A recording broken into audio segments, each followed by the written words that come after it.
నమస్కారం. SDV news కి స్వాగతం. ముందుగా ఈనాటి ముఖ్య అంశాలు. మరో 2-3 మీటింగులు చాలు. వైసీపీ పని ఫినిష్ అన్న టీడీపీ అధినేత చంద్రబాబు. బీసీ డిక్లరేషన్ ఏమీ ఆషామాషీగా తీసుకురాలేదని వెల్లడి. స్థానిక 52వ డివిజన్లో స్థానిక ప్రజల సమస్యలు అడిగి తెలుసుకుంటూ పర్యటించిన వైసీపీ పశ్చిమ నియోజకవర్గ ఇన్ఛార్జ్ షేక్ ఆసిఫ్ ప్రజలను మోసగించడంలో మరో పేరుగా చరిత్రలో చంద్రబాబు నిలిచిపోయాడని వెల్లడి. బీసీలు గుడ్డిగా వైసీపీ నేతలను వెనకేసుకొస్తే కులానికి ద్రోహం చేసిన వాళ్లవుతారన్న జనసేన అధినేత పవన్ కళ్యాణ్. జగన్ నుంచి బీసీలు ప్రాణరక్షణ కోసం చట్టాలు తెచ్చుకోవాల్సి వస్తుందని వెల్లడి.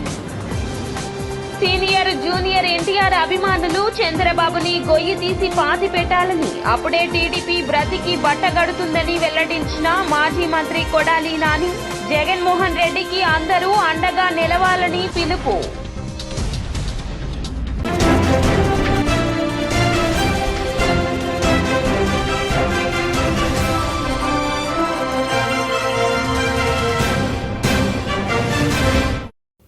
ఇక డీటెయిల్స్ చూస్తే మరో 2-3 మీటింగులు చాలు. వైసీపీ పని ఫినిష్ అని టీడీపీ అధినేత చంద్రబాబు అన్నారు. మంగళగిరి జేహో బీసీ సభలో టీడీపీ అధినేత చంద్రబాబు ప్రసంగించారు. జనసేన టీడీపీ పార్టీలు సంయుక్తంగా విడుదల చేసిన బీసీ డిక్లరేషన్ ను ఈ సభకు హాజరైన వారు ప్రతి ఇంటికి వెళ్లి గర్వంగా వివరించాలంటూ పిలుపునిచ్చారు. ఈ బీసీ డిక్లరేషన్ ఏమీ ఆషామాషీగా తీసుకురాలేదన్నారు. గత 3 ఏళ్లలో 153 కులాలను 56 సాధికార కమిటీలుగా విభజించి అన్ని ప్రాంతాల్లో 800 మీటింగులు పెట్టామన్నారు. నాయకులతో ప్రజా సంఘాలతో మాట్లాడామని, లోకేష్ పాదయాత్రలో గమనించిన అంశాలను కూడా అధ్యయనం చేశామన్నారు.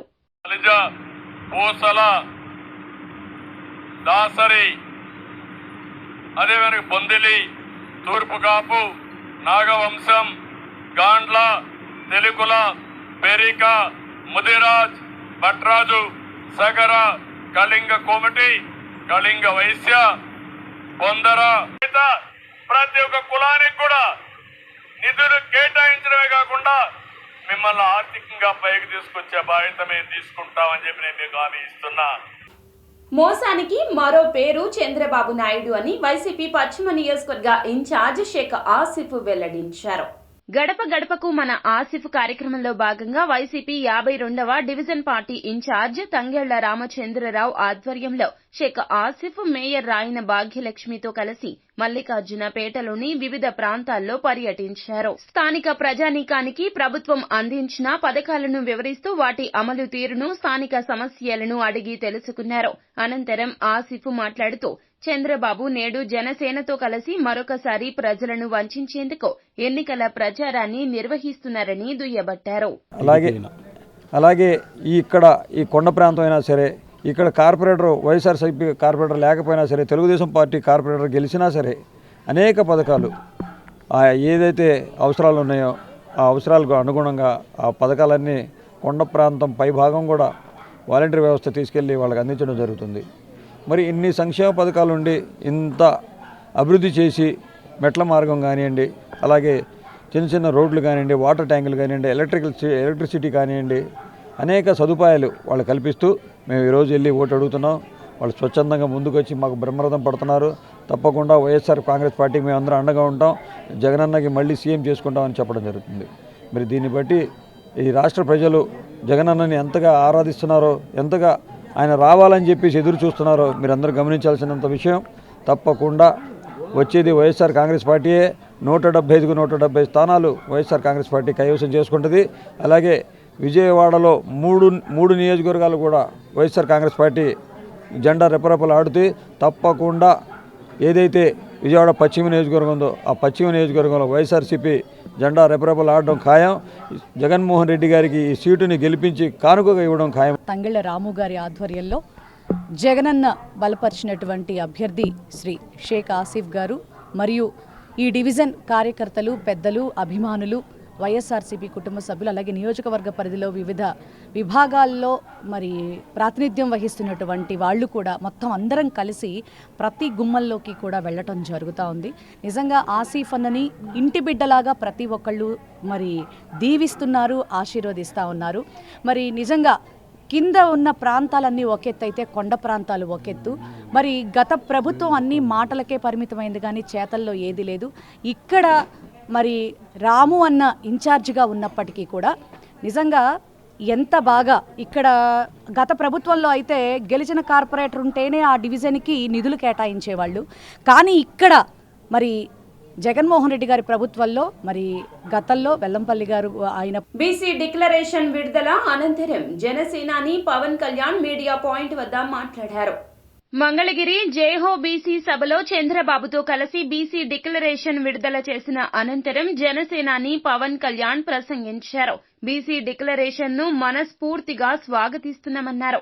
బీసీలు అన్ని విధాలుగా ఎదగాలి అనేదే తమ అభిమతమన్నారు. అందుకోసం జనసేన టీడీపీ కూటమి కృషి చేస్తుందని, ప్రభుత్వంలోకి వచ్చాక డిక్లరేషన్ ను అమలు చేస్తామన్నారు. జగన్ ప్రతిపక్ష నేతగా ఉన్నప్పుడు ఏలూరులో బీసీ గర్జన సభ ఏర్పాటు చేసి చాలా హామీలు ఇచ్చారన్నారు. బీసీలకు ఏడాదికి 15,000 కోట్లు కేటాయిస్తానని జగన్ చెప్పారన్నారు. 5 ఏళ్లలో కేవలం 75,000 కోట్లు కేటాయిస్తానని చెప్పారు. వాస్తవానికి వారు కేటాయించింది 0 అని వెల్లడించారు. గుంటూరు జిల్లాలో జరిగిన సంఘటన, పాపం అమర్నాథ్ గౌడ్ అక్కని ఏడిపిస్తా ఉంటే అడ్డుకున్నందుకు వైసీపీ నాయకులు చెరుకు తోటలోకి తీసుకెళ్లి పెట్రోల్ అంటించి చంపేశారు. చాలా హృదయం కలిచివేస్తుంది.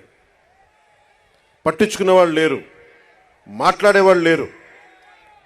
వైసీపీలో ఉన్న బీసీ నాయకులు కూడా మీరు కూడా ఒకసారి పునరాలోచించుకోవాలి.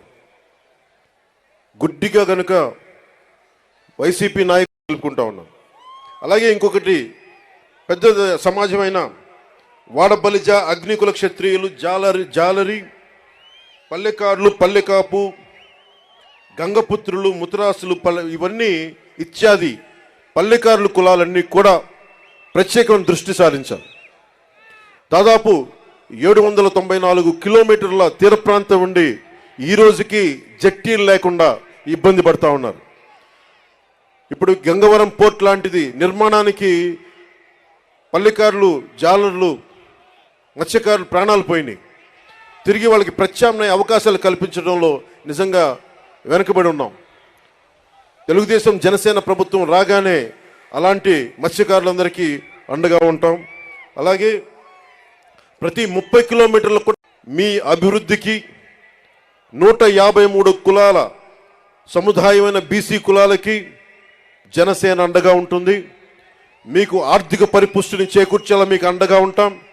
మీ మీద దాడులు జరిగితే మా ప్రాణాలు అడ్డేసి మరి మిమ్మల్ని కాపాడుకుంటాం. జగన్ ను మళ్లీ సీఎం ను చేసి అత్యున్నత స్థానంలో కూర్చోబెట్టాలంటూ మాజీ మంత్రి కొడాలి నాని పిలుపునిచ్చారు. గుడ్లవల్లేరు మండలం కౌతవరం గ్రామంలో పలు అభివృద్ధి కార్యక్రమాల్లో మాజీ మంత్రి కొడాలి నాని, జెడ్పీ చైర్పర్సన్ ఉప్పాల హారిక పాల్గొన్నారు. ఈ సందర్భంగా మాజీ మంత్రి కొడాలి నాని మాట్లాడుతూ చంద్రబాబు ఎన్టీఆర్ ను సర్వనాశనం చేశాడన్నారు. జూనియర్ ఎన్టీఆర్ ను 2009 ఎన్నికలకు వాడుకున్నాడని అన్నారు. ప్రమాదంలో జూనియర్ ఎన్టీఆర్ ప్రాణాలతో బయటపడ్డాడని, పప్పు లోకేష్ కు పుట్టినరోజుకి చావుకి తేడా తెలియదన్నారు. అలాంటి వెధవను తీసుకొచ్చి సీఎంను చేయాలని చూస్తున్నాడంటూ మండిపడ్డారు. గొల్లపూడి హోల్సేల్ మార్కెట్లో శ్రీదేవి భూదేవి శ్రీ వెంకటేశ్వర స్వామివారి దేవాలయంలో ధ్వజస్తంభ ప్రతిష్ఠ కార్యక్రమం నిర్వహించారు. గొల్లపూడి మహాత్మా గాంధీ హోల్సేల్ మార్కెట్ ప్రాంగణంలో నిర్మించిన శ్రీదేవి భూదేవి శ్రీ వెంకటేశ్వర స్వామివారి దేవస్థానంలో నూతనంగా ధ్వజస్తంభ ప్రతిష్ఠ మహోత్సవ కార్యక్రమం నిర్వహించారు. ఈ మహోత్సవ కార్యక్రమాలకు ప్రత్యేక పూజా కార్యక్రమాలకు భక్తులు పెద్ద ఎత్తున తరలివచ్చి స్వామివారికి ప్రత్యేక పూజా కార్యక్రమాలు నిర్వహించారు. ఈ పూజా కార్యక్రమంలో Bhavanipuram CI Krishna, Mahatma Gandhi wholesale market అధ్యక్ష కార్యవర్గ సభ్యులు, దేవస్థానం నిర్వాహకులు పాల్గొన్నారు. దేవస్థానం ఏర్పాటు చేసి అనేక సంవత్సరాలు అవుతుందని, ఎన్నో సంవత్సరాల నుంచి భక్తుల కోరిక మేరకు ధ్వజస్తంభ కోరిక నేటితో తీరుతుందని భక్తులు చెప్పారు. నమస్కారం అండి, నా పేరు తడికమల్ల రమేష్, మహాత్మా గాంధీ హోల్సేల్ కమిషన్ దేవాలయ కమిటీ మెంబర్ని. ఈ శ్రీదేవి భూదేవి సమేత గొల్లపూడి వెంకటేశ్వర స్వామి గుడిలో ఇప్పటికీ ఈ గుడి నిర్మించి 21 సంవత్సరాలు అయిందండి. ఇప్పటికీ మనకి 3 రోజుల నుంచి ఈ గుళ్ళో కార్యక్రమాలు దిగ్విజయం జయపరంగా బాగా సాగుతున్నాయి. సోమవారం నాడు 4వ తారీఖు ఉదయం శోభయాత్ర జరిగింది. ఈ శోభయాత్రకి 5,000 మంది లేడీసు, 3,000 మంది మగవారు అందరూ వచ్చి ఈ శోభయాత్రలో పాల్గొన్నారు. చాలా దిగ్విజయం జయపరంగా సాగిందండి. మంగళవారం నాడు అనగా ఈరోజు ఉదయం హోమాలు జరుగుతున్నాయండి. నిన్న సాయంత్రం Vijayawada Mahatma Gandhi wholesale commercial complex అధ్యక్షుడిగా పరుచూరి నాగేశ్వరరావు నా పేరు. రేపొద్దున శ్రీదేవి భూదేవి సమేత వెంకటేశ్వర స్వామి ఆలయంలో ధ్వజస్తంభ ప్రతిష్ట 11 గంటల 3 నిమిషాలకి జరుగుతున్నది. గత 3 రోజులుగా శోభాయాత్ర కొన్ని వేల మందితో జరిగింది. రేపు ధ్వజస్తంభ ప్రతిష్ట కూడా ఒక 10-15 వేల మంది భక్తులు వస్తారని ఆశిస్తున్నాము. రేపు 50 మంది భక్తులు వచ్చి స్వామివారి కృపకు పాత్రలు కాగలని ఆశిస్తున్నాం. కొన్ని సంవత్సరాలుగా ధ్వజస్తంభ ప్రతిష్టకి ఎన్నో సంవత్సరాలుగా మా కోరిక రేపు నెరవేరబోతున్నది. శ్రీదేవి భూదేవి శ్రీ వెంకటేశ్వర స్వామి యొక్క ఆలయానికి రేపు ఉదయం 11 గంటల 3 నిమిషాలకి ధ్వజస్తంభ ప్రతిష్టాపన జరుగుతుంది. దానికి సంబంధించి నన్ను కూడా ఇన్వైట్ చేయడం జరిగింది. ఇక్కడ చెప్పారు మన పరుచూరి నాగేశ్వరరావు గారు, హోల్సేల్ కమర్షియల్ కాంప్లెక్స్ సంబంధించిన ప్రెసిడెంట్ గారు. ఆయన ఇక్కడ ఈ యొక్క ప్రజల యొక్క చిరకాల వాంఛట ఈ ధ్వజస్తంభం ప్రతిష్టాపన అనేది చాలా సంవత్సరాల క్రితం అనుకున్నది ఇప్పుడు ఈ కళ సాకారమైనందుకు చాలా సంతోషంగా ఉంది. ఈ కార్యక్రమంలో నేను కూడా పాలు పంచుకున్నందుకు సంతోషం. చాలా ధన్యవాదాలు. Thank you. మాజీ మంత్రి గుమ్మనూరు జయరాం టీడీపీ పార్టీలోకి చేరిక జరిగింది. జైహో బీసీ సభలో చంద్రబాబు సమక్షంలో టీడీపీ తీర్థం పుచ్చుకున్నారు. గత కొంతకాలంగా సీఎం జగన్ అనుసరిస్తున్న విధానాలపై అసంతృప్తితో ఉన్న జయరాంకు ఆలూరు వైసీపీ టికెట్ మళ్లీ ఇవ్వలేదు. కర్నూలు లోక్సభ స్థానం నుండి పోటీ చేయాలంటూ జగన్ సూచించారు. అసెంబ్లీకే పోటీ చేస్తానని పట్టుబట్టినా పట్టించుకోలేదన్నారు. దీనితో జయరాం టీడీపీ నాయకత్వంతో సంప్రదింపులు జరిపి ఆ పార్టీలో చేరాలని నిర్ణయించుకున్నారు. మంత్రి పదవికి రాజీనామా చేస్తూ సీఎంకి లేఖను మీడియా ప్రతినిధుల ముందే పంపారు. తమకు చట్టసభల్లో ప్రాధాన్యత ఇవ్వడం లేదంటూ నూర్ బాషా దూదేకుల ముస్లిం హక్కుల సాధన సమితి నేతలు వెల్లడించారు. నూర్ బాషా దూదేకుల ముస్లిం హక్కుల సాధన సమితి ఆధ్వర్యంలో గాంధీనగర్ ప్రెస్ క్లబ్ లో విలేకరుల సమావేశం జరిగింది. సమావేశంలో సమితి ప్రతినిధులు మాట్లాడుతూ రాష్ట్రంలో నూర్ బాషా దేదేకుల ముస్లింలు 25 లక్షల మంది ఉన్నారన్నారు. వారికి రాజకీయ పార్టీలో ఎటువంటి ప్రాధాన్యత ఇవ్వడం లేదన్నారు. 1/6 పదవులు కూడా అగ్రవర్ణ ముస్లింలకు కేటాయిస్తూ తమకు తీరని అన్యాయం చేస్తున్నారన్నారు. Haj committee, Waqf board, Urdu academy, minority finance corporation, minority commission, Muslim advisory committee లాంటి కమిటీల్లో దూదేకుల వారికి నేటికి స్థానమే లేదన్నారు. కేంద్ర ప్రభుత్వం గుర్తించి ముస్లిం ఓబీసీలో మా లిస్టులో మమ్మల్ని చేర్చడం జరిగింది. అయితే ఇక్కడ ఆంధ్రప్రదేశ్లో మమ్మల్ని ముస్లింగా పరిగణిస్తూనే ఉన్నారు కానీ శాసకులు ముస్లింలు అనేటువంటి జీవో ఇవ్వడం లేదు. కారణం ఎందుకంటే మా పిల్లలు ఎడ్యుకేషన్లో స్కూల్లో చేర్చేటప్పుడు రకరకాలుగా వాళ్ళ యొక్క టీసీలో రాయడం జరుగుతుంటుంది. ఈ యొక్క రకరకాల హిందూ దూదేకల, ఇస్లాం దూదేకల, ముస్లిం దూదేకల అని రాయడం జరుగుతుంటాయి. అంటే దూదేకల సీరియల్ నెంబర్ 5 అనేటువంటి సర్టిఫికేట్ ఇస్తున్నారే కానీ వాళ్ళ రిలీజియన్, వాళ్ళ మతం ఏదంటే ఇస్లామే. మా ట్రెడిషన్స్, మా కస్టమ్స్, మేము పెళ్లి చేసుకోవడం కానీ, అదేవిధంగా చావు కానీ, మా యొక్క సుంతి చేసుకోవడం కానీ ఇవన్నీ కూడా ఇస్లాం సాంప్రదాయం ఆచరిస్తున్న వాళ్ళమే. కాబట్టి మాకు ముస్లింలుగా గుర్తించి ఈ రాష్ట్ర ప్రభుత్వం త్వరితగతిన మాకు జీవో ఇవ్వాలని చెప్పేసి మేము డిమాండ్ చేస్తున్నాం. అదేవిధంగా అనేక మార్లు మనము ముస్లిం మైనారిటీ ఈ యొక్క మినిస్టర్ అయినటువంటి అంజాద్ బాషాకి మేము రికమెండేషన్లు, దానికి సంబంధించిన అన్ని సర్కులర్లు ఇవ్వడం జరిగింది. అదేవిధంగా మనం మైనారిటీ ప్రిన్సిపల్ సెక్రటరీ గారికి కూడా ఇవ్వడం జరిగింది. గతంలో కూడా ఎంతోమంది మన కదా అది ఎట్లా అవుతుందయ్యా మీరు అని చెప్పేసేటువంటి ఒక సమస్య వస్తుంది. కాబట్టి ఈ లదాఫ్, నూర్ బాష్ అనేటువంటి పదాలు 2 పదాలు మాత్రమే ఈ మైనార్టీ సంబంధించిన పదాలు. ఆ పదాలు ఉపయోగించినట్లయితే అందులో ఈ లదాఫ్ అనే పదం కూడా తిట్టుమాటగా అయిపోయింది. కాబట్టి మేము అడిగేది ఏంటంటే గవర్నమెంట్ ఏదైతే ఈ నూర్ బాష్ అనేటువంటి పదం ఇచ్చిందో అది గౌరవంగా ఉంటుందనే ఉద్దేశంతో మేమేం చెప్పామంటే ఇండియన్ ముస్లిం నూర్ బాషాగా టీసీలో రాసుకునే విధంగా మాకు పర్మనెంట్ జీవో ఈ ప్రభుత్వం మనకు కల్పించినట్లయితే మాకు చాలా సంతోషం. అలానే ఈ ప్రభుత్వం కాదు, ఏ ప్రభుత్వమైనా కూడా మాకు ఒక పర్మనెంట్ జీవో కావాలని మేము కోరుతున్నాము. ఆ పర్మనెంట్ జీవో సాధన కోసమే ఈ యొక్క ప్రెస్ మీట్ ఏర్పాటు చేశాము. ఈ ప్రెస్ మీట్గా సంస్థ మరి ఆంధ్ర అటు తెలంగాణ అందరూ ఉన్నటువంటి నూరు భాషలందరికీ తెలియజేసేది ఏంటంటే మా యొక్క బాధ, మా యొక్క మనోవేదన ఏమిటంటే మమ్మల్ని ముస్లింలు. గాంధీనగర్ ప్రెస్ క్లబ్లో విలేకరుల సమావేశంలో స్టూడెంట్ ఇస్లామిక్ ఆర్గనైజేషన్ ప్రధాన కార్యదర్శి అబ్దుల్ హాఫీజ్ మాట్లాడారు. రాబోయే ఎన్నికలు దృష్టిలో ఉంచుకొని విద్యార్థుల సమస్యల కోసం ప్రత్యేకించి మేనిఫెస్టో రూపొందించడం జరిగిందని చెప్పారు. గాంధీనగర్ ప్రెస్ క్లబ్ లో నిర్వహించిన విలేకరుల సమావేశంలో ఆయన మాట్లాడుతూ ప్రధానంగా జీవో నెంబర్ 117ను వెంటనే రద్దు చేయాలంటూ డిమాండ్ చేశారు. రాష్ట్ర విశ్వవిద్యాలయాల్లో ఉర్దూ, అరబిక్ విభాగాలు క్రమబద్దీకరించాలన్నారు. మరెన్నో డిమాండ్లతో తమ మేనిఫెస్టో వివరాలు వెల్లడించారు. శ్రేయస్సు మరియు అభివృద్ధి కొరకు ఆర్నిశలు కృషి చేస్తూ ఉంది. అదేవిధంగా రాబోయే సార్వత్రిక ఎన్నికలకు అసెంబ్లీ మరియు పార్లమెంట్ ఎన్నికలను ఉద్దేశంగా చేసుకొని యువత మరియు విద్యార్థుల సమస్యలను పరిశుద్ధంగా క్షుణ్ణంగా పరిశీలించిన తర్వాత వారి డిమాండ్లను ఒక మేనిఫెస్టో రూపంలో రూపకల్పన చేయడం జరిగింది.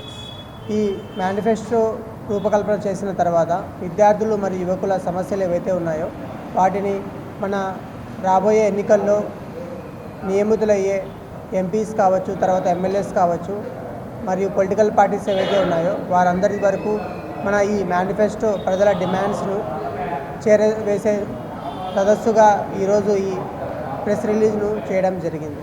ముఖ్యంగా రాష్ట్ర డిమాండ్స్ చూసినట్లయితే అబ్దుల్లా కుర్దు యూనివర్సిటీ గత 5 సంవత్సరాల పూర్వం టీడీపీ హయాంలో ఒక ఉర్దూ యూనివర్సిటీని మన రాష్ట్రంలో నిర్మించడానికి పూనుకున్నారు. కానీ 5 సంవత్సరాలు గడుస్తున్నా ఇప్పటికీ అబ్దుల్లా కుర్దు యూనివర్సిటీ పురోగతికి నోచుకోలేదు. సో కాబట్టి వెంటనే ఏదైతే స్థలాన్ని కేటాయించారో యూనివర్సిటీకి, ఆ కేటాయించిన స్థలంలో మరమ్మతులు మరియు అభివృద్ధి పరంగా యూనివర్సిటీని అభివృద్ధి చేయాలని కోరుకుంటున్నాను. అదేవిధంగా ఆర్టీ యాక్ట్ ప్రకారం విద్య యొక్క అవైలబిలిటీ, యాక్సెసిబిలిటీ అండ్ రెగ్యులరేషన్ని దృష్టిలో ఉంచుకొని విద్యార్థి రంగంలో మరియు విద్యారంగంలో పురోగతిని పూనుకోవాలని కోరుకుంటున్నాం. మరియు మన రాష్ట్రంలో రాష్ట్ర బడ్జెట్లో should be prime focus of the next governments. So the present budget is 2.9 and from previously 4 years 2.9% is the constant budget for education. So we believe that as per inflation it is going down, but it is not constant. So we believe that 6% of the GDP should be expended on education. And other than that, we are demanding an anti-discriminatory law to be implemented in India in accordance with STSC law to protect Muslims, Muslims, Sikhs, Christians, Parsis and Zoroastrians. So Jains. So to protect them, already the constitution has mentioned these communities as protected category. They are being harassed, their places of worship are being destroyed. So we want a law that protects these minority communities. Other than that, we believe that campuses are holy places where discrimination should not be happen. But we have seen many incidents like Rohit Vemula and Najib in JNU. So where discrimination has been rampant. మంత్రివర్గం నుంచి Gummanuru జయరాంను governor Abdul Nazir బర్తరఫ్ చేశారు. టీడీపీలో చేరిన గుమ్మనూరు జయరాం విషయంలో ఊహించిందే జరిగింది. Gummanuru జయరాంను AP governor Abdul Nazir మంత్రివర్గం నుండి బర్తరఫ్ చేశారు. ఈసారి ఎమ్మెల్యేగా కాకుండా ఎంపీగా పోటీ చేయాలని వైసీపీ అధిష్టానం ప్రతిపాదించడం పట్ల గుమ్మనూరు జయరాం కొంతకాలంగా అసంతృప్తితో ఉన్నారు. ఈ క్రమంలో ఎమ్మెల్యేగా, మంత్రిగా రాజీనామా చేస్తున్నట్లు, పార్టీ సభ్యత్వానికి కూడా రాజీనామా చేస్తున్నట్లుగా గుమ్మనూరు జయరాం ప్రకటించారు. టీడీపీలో చేరుతున్నానని ప్రకటించారు. చెప్పినట్లుగానే మంగళగిరి జేహో బీసీ సభలో చంద్రబాబు సమక్షంలో టీడీపీలో చేరారు. మిమ్మల్ని గుండెల్లో పెట్టుకుని చూసుకున్న వ్యక్తి జగన్మోహన్ రెడ్డి అని ఎంపీ కేశినేని నాని అన్నారు. మిమ్మల్ని గుండెల్లో పెట్టుకుని చూసుకున్న వ్యక్తి మీ జగనన్న. సొంత ఇళ్లు లేనటువంటి వాళ్లకు 30 లక్షల ఇళ్లు ఇచ్చినటువంటి వ్యక్తి జగన్. ఈ రోజు మీకిచ్చిన ఇంటి పట్టాలు రిజిస్ట్రేషన్ చేయించి ఇస్తున్నాడు జగన్. గతంలో దేవినేని ఉమా దొంగ ఇళ్ల పట్టాలు ఇచ్చాడు. ఈ రోజు నియోజకవర్గంలో 4 మండలాల్లో పట్టాలు పంపిణీ చేస్తున్నాం. అంటే అది జగనన్న పుణ్యమే. గతంలో పేదలకు కేంద్రం నుండి వచ్చిన డబ్బుతో 6 లక్షల ఇళ్లు అని చెప్పి ఇంటికి ₹1,00,000 చొప్పున కమిషన్ నొక్కేసి మీకు ఇల్లు ఇవ్వలేదంటూ మండిపడ్డారు. 5 లక్షల ఇళ్ళు ఎన్ని 5 లక్షల ఇళ్ళు కేటాయిస్తే ఎవరు కేటాయించారు? ఈ నెల కేంద్ర ప్రభుత్వం కేటాయిస్తే పేదవాళ్ళకి బ్రహ్మాండమైన ఇల్లు కట్టిస్తాను, అదేదో టెక్నాలజీ తీసుకొస్తాను అమెరికా నుంచో యూరోప్ నుంచో జర్మనీ నుంచో అని చెప్పి దాంట్లో ఒక్క ఇల్లు పేదవాడికి ఇవ్వాల. 5 ఏళ్లలో ఒక్క ఇల్లు కూడా పేదవాడికి ఇవ్వాల. కేంద్రం నుంచి డబ్బు వచ్చింది, అన్నీ ఇక్కడ పెట్టి కూర్చున్నాడు.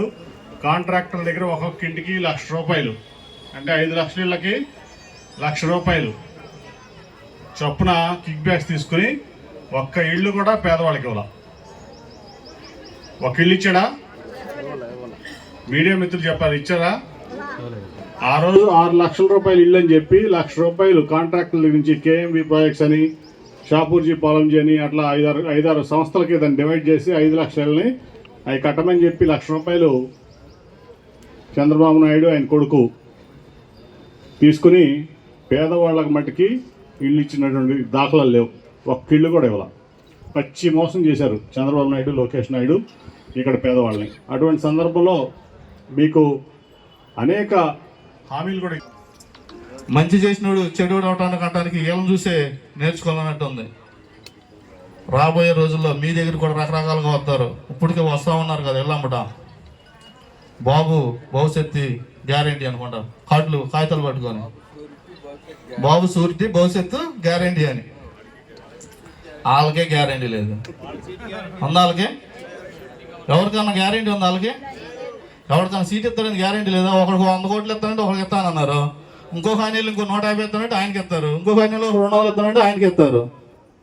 ఈ అందరు కలిసి రేపు ఇన్ని కోట్లు ఇచ్చిన వాళ్ళు వచ్చేసేసి మన దగ్గరకు వచ్చేసేసి మనల్ని పట్టించుకోరు. మనకు మంచినీళ్ళు లేకపోయినా పట్టించుకోరు, రోడ్లు లేకపోయినా పట్టించుకోరు, మన ఈదుల లైట్లు వెళ్ళకపోయినా పట్టించుకోరు. వాళ్ళకి ఎక్కడ ఏం చూస్తారు? రేపు వచ్చి ఎక్కడ గట్లు ఉన్నాయా, ఏ వాగులో ఉసుకుందా, ఎక్కడ బూడిదుందా చూస్తారు. ఆ డబ్బులు సంపాదించుకొని వెళ్ళడానికి తప్ప మన మీద ప్రేమతో కానీ, మన నియోజకవర్గంలో ఉన్న మీద ప్రేమతో కానీ. భవిత కార్యక్రమం ప్రారంభోత్సవంలో భాగంగా ఏపీ సీఎం వైఎస్ జగన్ పాల్గొన్నారు. యువత మన భవిష్యత్తు. చదువులు, నైపుణ్య శిక్షణలో సమూల మార్పులు తెచ్చి ఉద్యోగ ఉపాధి అవకాశాలను మెరుగుపరుస్తున్నాం. రాబోయే రోజుల్లో నైపుణ్య శిక్షణలో విశ్వరూపం చూపిద్దాం. అందుకే ఈ భవిత కార్యక్రమం అన్నారు. AP skill development corporation SEEDAP ఆధ్వర్యంలో యువతకు నైపుణ్య శిక్షణ అందించేందుకు చేపట్టిన భవిత కార్యక్రమాన్ని విశాఖలోని పీఎం పాలెం వి కన్వెన్షన్ హాల్లో సీఎం జగన్ లాంఛనంగా ప్రారంభించారు. వార్తలు ముగించే ముందు ముఖ్య అంశాలు మరోసారి. మరో 2-3 మీటింగులు చాలు, వైసీపీ పని ఫినిష్ అన్న టీడీపీ అధినేత చంద్రబాబు. బీసీ డిక్లరేషన్ ఏమీ ఆషామాషీగా తీసుకురాలేదని వెల్లడి. స్థానిక 52వ డివిజన్లో స్థానిక ప్రజల సమస్యలు అడిగి తెలుసుకుంటూ పర్యటించిన వైసీపీ పశ్చిమ నియోజకవర్గ ఇన్ఛార్జ్ షేక్ ఆసిఫ్. ప్రజలను మోసగించడంలో మరో పేరుగా చరిత్రలో చంద్రబాబు నిలిచిపోయాడని వెల్లడి. బీసీలు గుడ్డిగా వైసీపీ నేతలను వెనకేసుకొస్తే కులానికి ద్రోహం చేసిన వాళ్లవుతారన్న జనసేన అధినేత పవన్ కళ్యాణ్. జగన్ నుంచి బీసీలు ప్రాణరక్షణ కోసం చట్టాలు తెచ్చుకోవాల్సి వస్తుందని వెల్లడి. సీనియర్ జూనియర్ ఎన్టీఆర్ అభిమానులు చంద్రబాబుని గొయ్యి తీసి పాతి పెట్టాలని, అప్పుడే టీడీపీ బ్రతికి బట్టగడుతుందని వెల్లడించిన మాజీ మంత్రి కొడాలి నాని. జగన్మోహన్ రెడ్డికి అందరూ అండగా నిలవాలని పిలుపు. ఎస్డీవీ న్యూస్ సమాప్తం. నమస్కారం.